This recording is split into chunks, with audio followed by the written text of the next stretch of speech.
Imagine being so rich that everywhere you travel, entire economies change. Not metaphorically, literally. One man was so wealthy that when he visited another country, he accidentally crashed its economy. And no, I'm not talking about Elon Musk, Jeff Bezos, or any billionaire alive today. I'm talking about a man you've probably never learned much about in school. A king from Africa. A king whose wealth was so absurd that historians still struggle to calculate it over 700 years later. His name was Mansa Musa.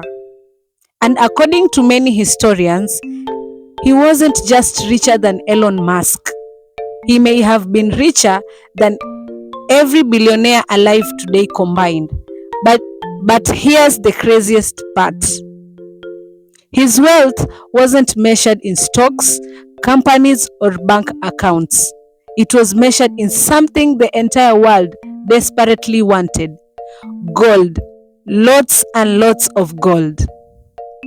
Mansa Musa ruled the Mali Empire in the 1300s in West Africa. At its peak, the Mali Empire controlled some of the largest gold mines on earth.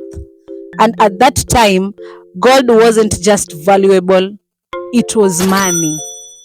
Some estimates suggest that nearly half of the world's known gold supply came from territories under his control.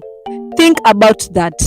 Imagine if one person controlled nearly half of all the oil, lithium, rare earth minerals, and tech resources on earth today. That's the kind of economic power we are talking about. But Mansa Musa became legendary because of one journey. In 1324, he decided to make a pilgrimage to Mecca. What followed would become one of the most famous displays of wealth in human history. His caravan reportedly stretched for miles. Thousands of soldiers, thousands of servants, hundreds of camels, and each camel carried bags loaded with gold. Not a little gold, tons of it. As he traveled through cities across North Africa and the Middle East, he gave away gold to the poor, to officials, to merchants, almost anyone he encountered.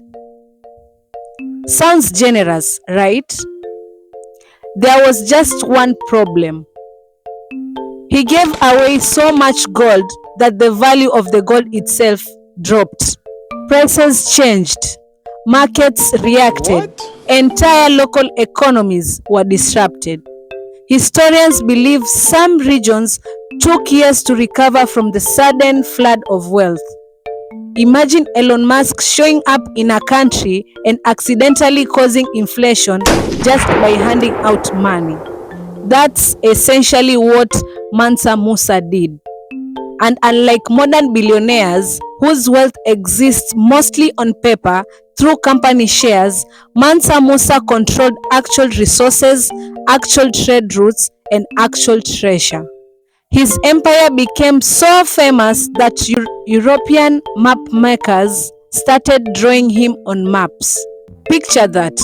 A king sitting on a golden throne, holding a giant piece of gold, placed on world maps as a symbol of unimaginable wealth. People across Europe heard stories about the richest man alive.